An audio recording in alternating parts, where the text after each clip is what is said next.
And we are back for prepping for winter with the second Tyrion sample chapter. When we last left Tyrion in Tyrion 1, he was busy playing Syvass with Brown Ben Plum, likely lying about how well he was doing in the game, and trying to convince Brown Ben to switch sides again, back to Daenerys' side. The chapter ends with everyone seeing the arrival of Ironborn ships on Slaver's Bay, and so our second Tyrion sample chapter appears to pick up not long after that, which is actually rather unusual for an Ice and Fire chapter. Most chapters have a basic structure of opening with a jump forward in time, sometimes hours, days, or even months, in order to disorient the reader a little bit and have them enter in the thick of action. The chapter then spends a good deal of time explaining how the characters got into the situation they're in. There are some exceptions to this, and it tends to be with battle. During the Battle of the Blackwater, the Tyrion and Sansa chapters have very little time passed between them, and the same is true of the Arya chapters at the Red Wedding. And so we find here at the Battle of Fire that the Barristan and Tyrion chapters are in this style. And so let's begin. Tyrion. So Tyrion is actually the only sample chapter that doesn't involve a character who has lost his or her name. Not that Tyrion hasn't had codenames like Hugor Hill and Yolo in his adventures, but at no point did our author feel the need to change the name of the chapter as he did for Theon, Sansa, Arya, Arianna, Victarion, Aeron, or Barristan. Tyrion is always Tyrion, it seems. Somewhere off in the far distance, a dying man was screaming for his mother. "To horse!" A man was yelling in Giscari, in the next camp to the north of the Second Sons. "To horse! To horse!" High and shrill, his voice carried a long way in the morning air, far beyond his own encampment. Tyrion knew just enough Giscari to understand the words, but the fear in his voice would have been plain in any tongue. I know how he feels. So our chapter opens with a direct reference to the first Barristan sample chapter. A dying man is screaming for his mother.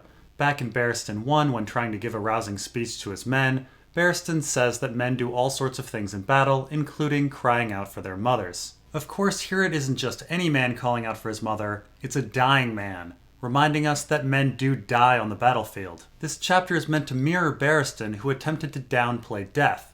Tyrion is going to do the opposite, to focus right on the perils and horrors of war. So to the north of Tyrion, we hear another man commanding his men to horse. We aren't quite sure who this is, but assuming it's a slaver lord, we can eliminate a few people. There are roughly 40 lords and ladies leading the Yunkish slave armies, and we hear of the names of 13 of them. There's Yezin, the Drunken Conqueror, Pudding Face, the Rabbit, Lord Wobblecheeks, the Little Pigeon, the 3 Clanker Lords, the Charioteer, the Beastmaster, the Perfumed Hero, and the Girl General. Yezin died from the Pale Mare, the Girl General is female, and we know that the Little Pigeon and the 3 Clanker Lords are up further north fighting Barristan and dying. Additionally, later on we hear of Pudding Face getting killed by the Windblown, who are further north, and I'm guessing that the Perfumed Hero is the one who's killed later by the Second Sons. We will talk about his identity later on. Barristan actually meets the Drunken Conqueror and the Rabbit in A Dance with Dragons, and they seem rather cool and collected fellows, far different from this scared man, so that leaves Lord Wobblecheeks, the Charioteer, and the Beastmaster. But again, this is assuming that this commander is one of our known Yunkish lords. There are about 27 other ones. Now, rather significantly, Tyrion admits internally that he is as scared as this man barking orders, which means that all of the joking around and confidence that Tyrion was showing in the last chapter was all a show. It's rather clear that Tyrion was hiding his fear in an attempt at manipulating Brown Ben Plum. It was time to find his own horse, he knew. Time to don some dead boy's armor, buckle on a sword and dagger, slip his dinted great helm over his head. Dawn had broken, and a sliver of the rising sun was visible behind the city's walls and towers, blindingly bright. To the west the stars were fading, one by one. Trumpets were blowing along the Skahazadan, war horns answering from the walls of Meereen. So here we find out quite grimly that Tyrion is donning a dead boy's armor. Tyrion was suited for armor back in A Dance with Dragons, and we are told that the Second Sons had their fair share of young squires, prostitutes, and runaways. Tyrion is probably under 4 feet, so we can imagine how young this boy that died must have been. Of course, the battle is filled with boys, likely. Jon seemed to think that the age of 12 was old enough to recruit wildlings for the Night's Watch, and Dany seemed to think that 12 was old enough to be executed when she took Astapor. So these slave armies likely have boys that age, or even younger. Of course, with this, we're supposed to think about children fighting in our modern world. Most countries allow 18-year-olds to be sent off to die, even though they are essentially still children.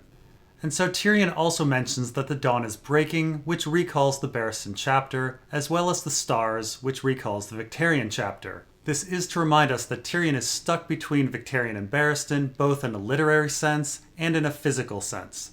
So Tyrion also mentions the trumpets along the Skahazadon, I imagine from a slave army or the Company of the Cat, and the war horns of Meereen. Now, our author actually spends a great deal of time discussing trumpets and war horns in both A Storm of Swords and A Dance with Dragons. This is mostly with regard to Stannis' army. When Stannis makes a surprise attack on Mance Rayder, Jon thinks about how the sounds of trumpets is wrong since wildlings have no trumpets. And then the same thing happens to Asha at Deepwood Motte. She hears trumpets and thinks the sound wrong as Northmen have no trumpets. This is all actually a clue that when war horns are heard at Winterfell, it's not Stannis, but instead Mors Umber. And so once again we hear trumpets and war horns, something that our author likes to focus on. Now with our review of the Victarion and Barristan sample chapters, we already discussed the significance of war horns. Victarion has a horn and Barristan has a horn, and it seems quite likely that there will be confusion between the two. But we are also told that trumpets are out there as well. And I bring this up because back in Daenerys 3, A Dance with Dragons, Dany and Xaro Zoandaxis discuss the nature of slaves, and Xaro says something interesting. Perhaps your elephants would sooner be nightingales. Instead of sweet song, Meereen's nights would be filled with thunderous trumpeting, and your trees would shatter beneath the weight of great grey birds. Now I will say, when reading Daenerys 3, this comes off as a very odd poetic thing to say. And this isn't our only reference to elephants trumpeting. Trumpets are repeatedly associated with elephants throughout our story, even later on in this chapter. And so yes, there are horns out there which remind us of dragons, but these trumpets are reminiscent of elephants, and we should perhaps wonder where the missing elephants are. And this is true both here at Meereen, where the Yunkish have 100 armored elephants, and over at Storm's End, where the Golden Company also has unaccounted for elephants. A ship was sinking in the river mouth, afire. Dead men and dragons were moving through the sky, whilst warships crashed and clashed on Slaver's Bay. Tyrion could not see them from here, but he could hear the sounds. The crash of hull against hull as ships slammed together, the deep-throated war horns of the Ironborn, and queer high whistles of Karth, the splintering of oars, the shouts and battle cries, the crash of axe on armor, sword on shield, all mingled with the shrieks of wounded men. Many of the ships were still far out in the bay, so the sounds they made seemed faint and far away, but he knew them all the same. The music of slaughter. So here we find that battle is occurring at the mouth of the Skahazadon between the Ironborn and the Qartheen. Back in A Dance with Dragons, we are told that Qartheen ships closed the bay and the Skahazadon, shutting down all trade. Of course, a battle at the mouth of the river once again reminds us of the Battle of the Blackwater, as do the war horns, the burning ships, and the ramming of ships together. We actually see that the Ironborn assault plan is remarkably similar to Imry Florent's assault during the Battle of the Blackwater. A bold, quick attack, Imry had ordered Stannis' ships to switch to oars to avoid Spitfire. The Ironborn did the same, it seems, with Tyrion hearing the crunching of oars. We also see that Victarion's attack is in waves, just as Sir Imry's was. The big difference is that Victarion's fleet used a decoy ship instead of being the victim of one. Now, of course, we know exactly what happened when ships ended up ramming into each other at the Blackwater. They inadvertently created a bridge, giving Stannis' forces the ability to cross the Blackwater. And so we may be seeing a similar thing happening here. We know that 2 Giscari legions are on the other side of the river. With this bridge, they may be able to make a perilous journey across the river and join the fight just as Stannis' army began to. So our author uses the phrase, "dead men and dragons move through the sky," which is remarkably similar to the opening of the Barristan sample chapter. Through the gloom of night, dead men flew. Now, of course, in a literal sense, this refers to the corpses being sent through the sky by trebuchets, but this may also be a reference to a number of things. Jon dreams of dead men coming over the wall. Also, up at the Winterfell front, Theon Greyjoy flew from the walls of Winterfell. If Quentyn is alive, perhaps he is a dead man flying through the sky, or perhaps Victarion, who's dying of an infection, could obtain a dragon. Or perhaps it's a reference to the others eventually obtaining dragons. Whatever it is, our author seems to enjoy the imagery of dead men flying. 300 yards from where he stood rose the Wicked Sister, her long arms swinging up with a clutch of corpses. Chunk thump! And there they flew, naked and swollen, pale dead birds tumbling boneless through the air. The siege camps shimmered in a gaudy haze of rose and gold, but the famous stepped pyramids of Meereen hulked black against the glare. Something was moving atop one of them, he saw. A dragon. But which one? At this distance, it could as easily have been an eagle.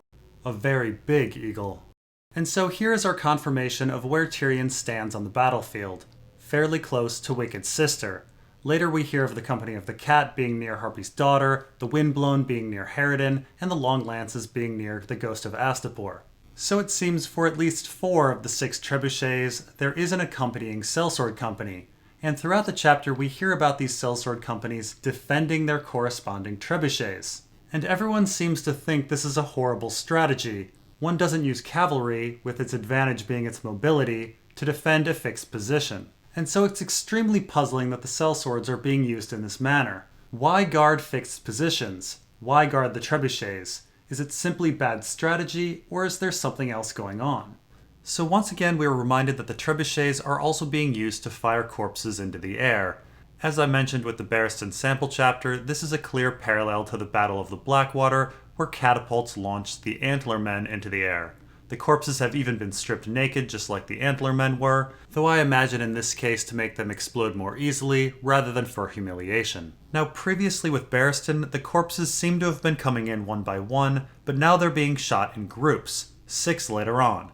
And there may be a reason for this. With the Antler Men, the men flew incredibly far, across the Blackwater, because the catapults were set up to shoot heavier pitch.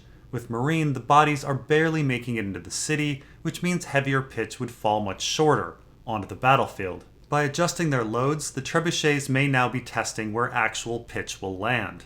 Now, atop the Great Pyramid, Tyrion does spot one of the dragons, though he cannot tell which one, and he thinks that it could be an eagle. This is almost certainly a little reference to Lord of the Rings and their giant eagles, but it could also be a callback to a little thing that Illyrio says to Tyrion at the beginning of A Dance with Dragons. He says, "You Westerosi are all the same, you sew some beast upon a scrap of silk, and suddenly you are all lions or dragons or eagles."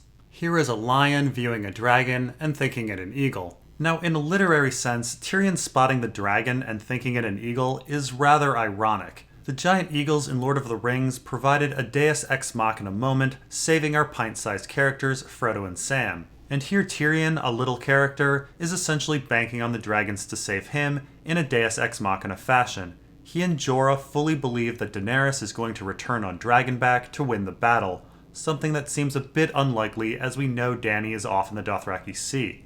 And we should remember that George R.R. Martin's work in many ways is a rebellion against the tropes that Tolkien established. Perhaps no one should be banking on dragons to swoop in and save everyone. After days spent hidden inside musty tents of the Second Sons, the outside air smelled fresh and clear. Though he could not see the bay from where he stood, the tang of salt told him it was near. Tyrion filled his lungs with it. A fine day for battle.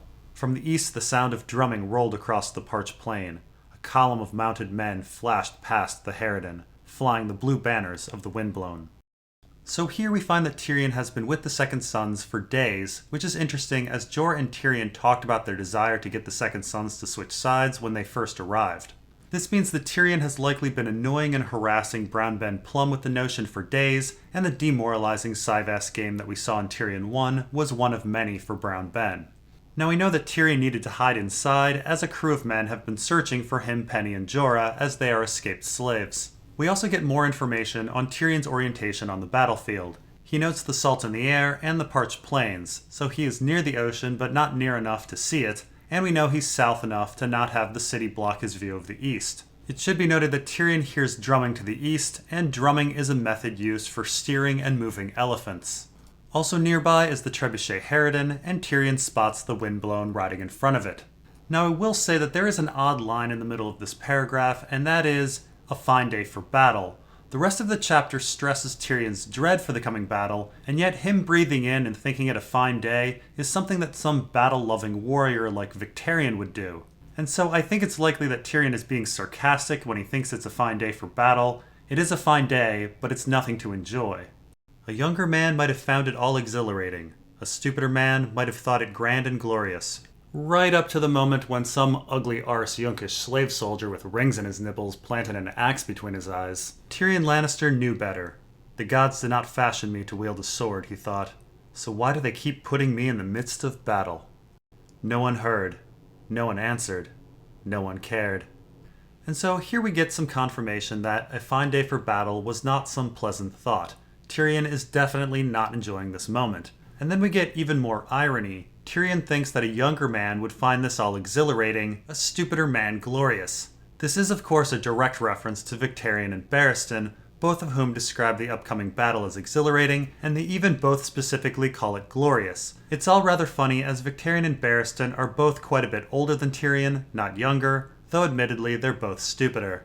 So Tyrion makes a little reference to a hypothetical, ugly Yunkish slave soldier with rings through his nipples who would put an axe between someone's eyes. This thought appears to be influenced by Jorah Mormont, who is an escaped Yunkish slave, a soldier, ugly, and who is currently wearing a breastplate with rings through its nipples. I do wonder if Jorah will put an axe through someone's face, though a sword is his weapon of choice. And then we get a super ironic line as Tyrion professes his atheism and comments on how no one is watching. Of course, this is funny as he is genuinely hoping for a Deus Ex Machina rescue from Dany, but it's also funny that we know that various characters are in fact watching and manipulating events, whether it be Bloodraven, Quaithe, Marwyn, or others. In fact, Tyrion or a lion appears in Dany's House of the Undying vision, one of Quaithe's prophecies, and in a vision that Makoro sees.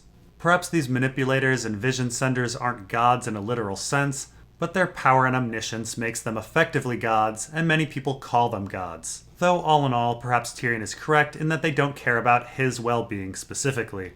And this is a good place to stop. We'll continue on with Tyrion 2 Part 2 next time. Thanks for watching, and we'll see you next time.